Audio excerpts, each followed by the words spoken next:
Hello everybody, Tate Mason here at the World Center for Birds of Prey, and I'm here with Star, female peregrine falcon, just about 2 years old.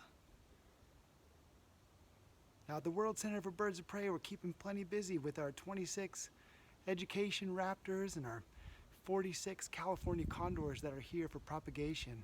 Of course, the mission of the Peregrine Fund's World Center for Birds of Prey is the conservation of birds of prey worldwide.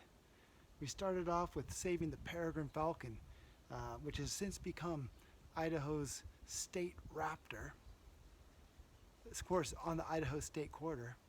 And we've gone on to work with raptors all over the world. Our headquarters here in Boise is a very unique place where people can learn about birds of prey and hopefully fall in love with these raptors. Let's see what we got here. Yeah, you're welcome. Well, we miss you, Boise. Can't wait to see you again soon.